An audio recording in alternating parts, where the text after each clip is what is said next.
ವಲಸೆಯನ್ನ ಗುರುತಿಸುವುದು ರಾಜ್ಯ ಸರ್ಕಾರದ ಕೆಲಸ ಅಲ್ಲ, ಕೇಂದ್ರ ಸರ್ಕಾರದ ಕೆಲಸ. ಯಾರು ವಲಸಿಗರು, ಅವ್ರು ಎಷ್ಟು ವರ್ಷದಿಂದ ಇದ್ದಾರೆ, ಅಕ್ರಮವಾಗಿ ಬಂದಿರುವವರನ್ನು ಹೆಂಗ್ ಗುರುತು ಮಾಡ್ತಾರೆ ಇವರು?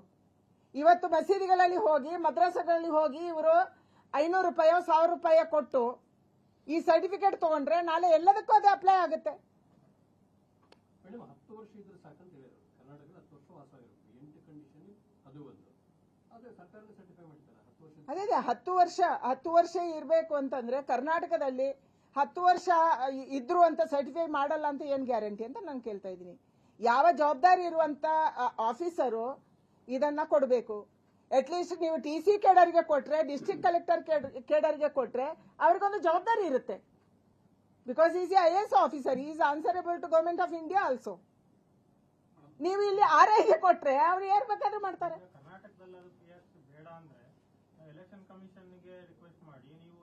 ಇಲೆಕ್ಷನ್ ಕಮಿಷನ್ಗೆ ಯಾಕೆ? ಇಲೆಕ್ಷನ್ ಕಮಿಷನ್ ಬೇರೆ ಸರ್ಟಿಫಿಕೇಟ್ ಕೇಳಿದ್ಯಲ್ಲ, ಅದನ್ನು ಕೊಡಬಹುದಲ್ಲ. ಅದು ಯಾವುದನ್ನು ಬೇಕಾದ್ರೂ ಮಾಡಬಹುದು. ಕರ್ನಾಟಕ ರಾಜ್ಯದಲ್ಲಿ PRC ಬೇಡ ಅಷ್ಟೇ. ಕರ್ನಾಟಕ ರಾಜ್ಯದಲ್ಲಿ ಮೊನ್ನೆ SIR ನಡೆದಂತ ಅಕ್ರಮವನ್ನು ನೋಡಿದ ಮೇಲೆ ನಮ್ಗೆ ಅನಿಸಿದೆ ಇವರು ಇದನ್ನ ದುರುಪಯೋಗ ಮಾಡ್ತಾರೆ. ಇವರು ಮತ್ತೆ ಮಸೀದಿಗಳಲ್ಲಿ ಮತ್ತೆ ಮದ್ರಸೆಗಳಲ್ಲಿ ಕೂತ್ಕೊಂಡು ಒಂದು ಸಮುದಾಯದವರನ್ನ ವೋಟರ್ ಲಿಸ್ಟ್ ಅಲ್ಲಿ ಇನ್ಕ್ಲೂಡ್ ಮಾಡಕ್ಕೆ ಷಡ್ಯಂತ್ರ ಮಾಡ್ತಿದ್ದಾರೆ. ನಮ್ಮವರನ್ನ, ಅದಕ್ಕೆ ಉದಾಹರಣೆ ನಾನು ನಿಮ್ಗೆ ಹೇಳಿದೆ ಗೋವಿಂದರಾಜನಗರದ್ದು. ನಮ್ಮವರನ್ನ ವೋಟರ್ ಲಿಸ್ಟ್ ಇಂದ ತೆಗಿಸಕ್ಕೆ ರಾತ್ರೋರಾತ್ರಿ ಯಾರಪ್ಪ ಹೋದ್ರು 5 ಗಂಟೆ ರಾತ್ರಿಗೆ ಇದರಲ್ಲಿ ನಮೂದಾಗುತ್ತೆ 4 ಗಂಟೆಗೆ ಎಷ್ಟು ವೋಟರ್ಸ್ ಇದ್ರು ಅಂದ್ರೆ ಸಂಜೆ 4 ಗಂಟೆಗೆ ವೋಟರ್ ಲಿಸ್ಟ್ ಅಲ್ಲಿ SIR ಅಲ್ಲಿ ಎಷ್ಟಾಗಿದೆ, ಎಷ್ಟು ವೋಟರ್ಸ್ ಇದ್ರು, ಬೆಳಿಗ್ಗೆ 10 ಗಂಟೆಗೆ ಎಷ್ಟಿದ್ರು, ರಾತ್ರೋರಾತ್ರಿ ಯಾರಪ್ಪ ಹೋಗಿ ಇದನ್ನು ಮಾಡಿದ್ದಾರೆ? ಮೈನಸ್ ಆದ್ರೂ ಯಾರು ಮಾಡಿದ್ದಾರೆ, ಪ್ಲಸ್ ಆದ್ರೂ ಯಾರು ಮಾಡಿದ್ದಾರೆ? ಯಾರು ರಾತ್ರಿ ಮನೆಗೆ ಹೋಗಿದ್ರು, ಮನೆ ಡೇ ಟೈಮೇ ಹೋಗೋದಂತವ್ರು ಇವರು, ಹೌಸ್ ಟು ಹೌಸ್. ಇನ್ನು ರಾತ್ರಿ 5 ಗಂಟೆಗೆ ಯಾರು ಮಾಡಿದ್ದಾರೆ? ಇದಕ್ಕೆ ಉತ್ತರ ಹೇಳ್ಬೇಕಲ್ಲ ಸರ್ಕಾರ.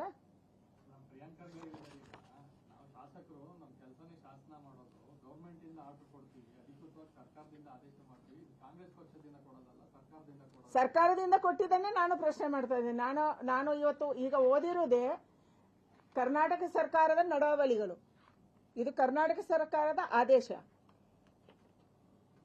ಕರ್ನಾಟಕ ಸರ್ಕಾರದ ಆದೇಶವನ್ನು ಹೇಳ್ತಾ ಇರೋದು. ನೀವು ನಿಮ್ಮ ಕಾಂಗ್ರೆಸ್ಸಿನ ಮೂಗಿನ ನೇರಕ್ಕೆ ಇದು ಮಾಡ್ತಾ ಇದ್ದೀರಿ ಅಂತ.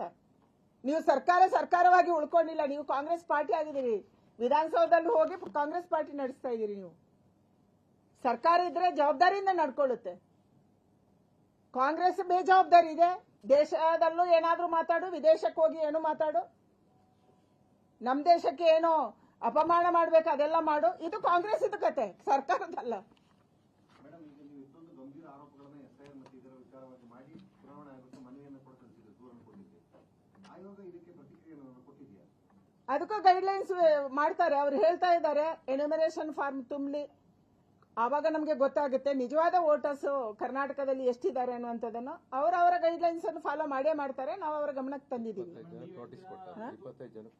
25 ಜನಕ್ಕೆ ನೋಟಿಸು ಕೊಟ್ಟಿದ್ದಾರೆ ಅಧಿಕಾರಿಗಳು.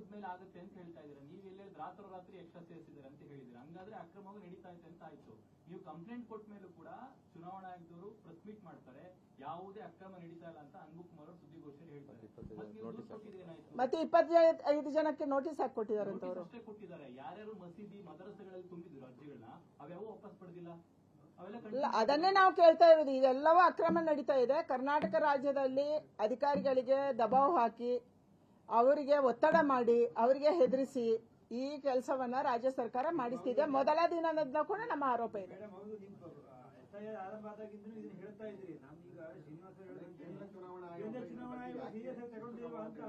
ಅವರು ಗಂಭೀರವಾಗಿ ತಗೊಂಡಿದ್ದಾರೆ. ಅವರು ನೋಟಿಫಿಕೇಶನ್ ಅನ್ನ ಹೊರಡಿಸುತ್ತಿದ್ದಾರೆ. ಬಹಳ ಸ್ಪಷ್ಟವಾಗಿ ಇಲ್ಲಿ ಅಧಿಕಾರಿಗಳನ್ನು ಕಳಿಸಿದ್ದಾರೆ, ಟೀಮ್ ಕಳಿಸಿದ್ದಾರೆ, ಒಬ್ಸರ್ವ್ ಮಾಡಕ್ ಹೇಳಿದ್ದಾರೆ. ಇದೆಲ್ಲವೂ ನಡೆಯುತ್ತೆ.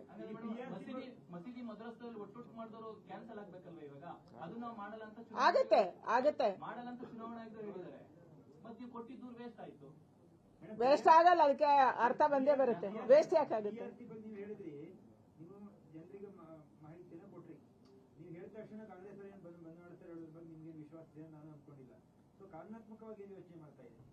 ಮಾತಾಡೋಣ. ಇದಕ್ಕೆ ಏನ್ ಮಾಡ್ಬೋದು? ನಾವು ಕಾನೂನು ತಜ್ಞರ ಜೊತೆ ಚರ್ಚೆ ಮಾಡ್ತೀವಿ. ಏನ್ ಮಾಡ್ಬೋದು, ಸಂವಿಧಾನ ಪ್ರಕಾರ ಏನಿದೆ ಅಂತ. ಯಾಕಂದ್ರೆ ನಾನು ಆರ್ಟಿಕಲ್ 14 ಬಗ್ಗೆ ಮಾತಾಡಿದೆ. ಕಾನ್ಸ್ಟಿಟ್ಯೂಷನ್ ಆರ್ಟಿಕಲ್ 14 ಪ್ರಕಾರ ಇದನ್ನ ನಾನು ಮಾತಾಡಿದ್ದೀನಿ. ಅದಕ್ಕಾಗಿ ಅದರ ಆಧಾರದಲ್ಲಿ ನಾವು ಕಾನೂನಾತ್ಮಕವಾಗಿ ಏನ್ ಮಾಡ್ಬೋದು ಯೋಚನೆ ಮಾಡ್ತೀವಿ. ಮೇಡಮ್, ಡಿ.ಕೆ. ಶಿವಕುಮಾರ್ ಅವರು ಅಧಿಕಾರದಲ್ಲಿದ್ದಾಗ ಯಾಕೆ ಅಕ್ರಮ ವಲಸಿಗರನ್ನ ಯಾಕೆ ದೇಶದಿಂದ ಓಡಿಸಿಲ್ಲ ಅಂತ ಮೊನ್ನೆ ಕೇಳಿದ್ದಾರೆ. ಎಲ್ಲ ಕಾಲದಲ್ಲಿ ನಾವು ಓಡಿಸಿದೀವಿ. ಆ ಸಂದರ್ಭದಲ್ಲಿ ಕೂಡ ಯಾರು ಅಕ್ರಮರಿದ್ದರೆ ಖಂಡಿತ ಓಡಿಸಿದೀವಿ. ಇವರು ಬಂದು ಆಶ್ರಯ ಕೊಡ್ತಿದ್ದಾರೆ ಅಷ್ಟೇ. ಇವರು ರಕ್ಷಣೆ ಮಾಡ್ತಿದ್ದಾರೆ. ನಾನೇ ಹೋದೆ ಹೆಬ್ಬಾಳದಲ್ಲಿ, ಅಲ್ಲಿಂದ ಕರ್ಕೊಂಡೋಗಿ ಇನ್ನೊಂದು ಕಡೆ ಇಟ್ರು, ಅಮ್ಮನಕೆರೆಯಲ್ಲಿ ನಾನೇ ಹೋದೆ. ನಮ್ಮ ಕ್ಷೇತ್ರದಲ್ಲೇ 2-3 ಕಡೆ ಆಯ್ತು. ನಾವು ಹೋದಾಗ ಅವರನ್ನಲ್ಲಿ ಒಕ್ಕಲು ಎಬ್ಬಿಸಿದಂತೆ ಮಾಡೋದು, ನಾಟಕ ಮಾಡೋದು, ಆಮೇಲೆ ತಗೊಂಡೋಗಿ ಇನ್ನೊಂದು ಕಡೆ ಇಡೋದು. ನಾವು ನನ್ನ ಕ್ಷೇತ್ರ ಯಾವ್ದಿಲ್ವೋ ಅಲ್ಲಿ ಇಡೋದು, ಇಲ್ಲ ಯಾವ್ದೋ ಜಮೀರ್ ಖಾನ್ ಕ್ಷೇತ್ರನ ಇನ್ನೆಲ್ಲೋ ತಗೊಂಡೋಗಿ ಇಡೋದು. ಇದನ್ನ ಮಾಡ್ತಿದ್ದಾರೆ ಅವರು. ಯಾಕಂದ್ರೆ ಅವ್ರಿಗೆ ಬೇಕಲ್ಲ ಅವರ ಬಂಧುಗಳು. ನಮ್ಮ ರಾಜ್ಯದ ಬಂಧುಗಳು ಸಾಕು ನಮ್ಗೆ ಅವರ ಬಗ್ಗೆ ರೆಸ್ಪೆಕ್ಟ್ ಇದೆ. ಆದ್ರೆ ಬಾಂಗ್ಲಾದಿಂದ ಬಂದವರು ಕೂಡ ಇವರಿಗೆ ಬಂಧುಗಳಾಗಿದ್ದಾರೆ ಈಗ.